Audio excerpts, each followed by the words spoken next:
Bonjour, dans cette vidéo, on va voir comment depuis l'onglet de vente, on peut soit demander des arts à un client, soit lui facturer une prestation sans pour autant la lier à une réservation directement.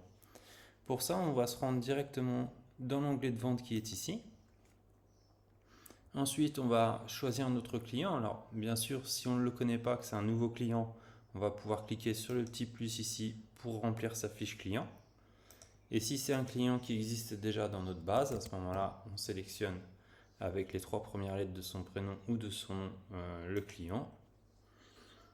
Vous avez la possibilité du coup soit d'encaisser des arts directement, donc si la personne par exemple elle veut vous payer par chèque ou en espèces, à ce moment-là vous mettez le montant des arts que vous voulez ici et vous pouvez ici choisir le moyen de paiement.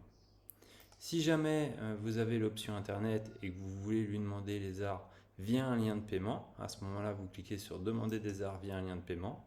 Le montant, vous le sélectionnez ici. Vous pouvez modifier la mention que vous avez personnalisée sur votre demande d'art et puis vous validez et ça enverra la demande d'art au client. Dans le cas où ce n'était pas une demande d'art que vous vouliez effectuer mais vous vouliez lui vendre directement une prestation, à ce moment-là vous choisissez la prestation que vous vouliez lui vendre et là vous avez 3 possibilités.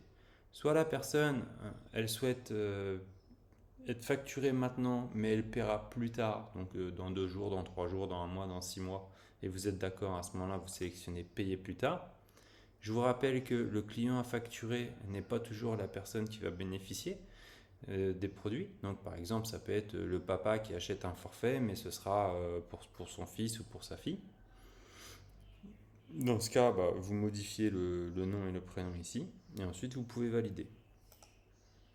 Si jamais vous voulez encaisser la personne maintenant, à ce moment-là, vous faites encaisser et là, vous n'avez plus qu'à choisir le mode de paiement et valider. Et encore une fois, si vous avez l'option Internet, vous pouvez facturer via un lien de paiement. Et donc là, vous cliquez ici. Vous pouvez apporter des mentions complémentaires au lien que vous allez envoyer. Vous validez et ça enverra un lien de paiement à votre client. Voilà, vous savez tout maintenant sur comment vous pouvez soit envoyer des arts, soit facturer un client sans forcément que ce soit lié à une réservation. Si vous avez des questions, n'hésitez pas à nous contacter et moi je vous retrouve bientôt dans d'autres vidéos.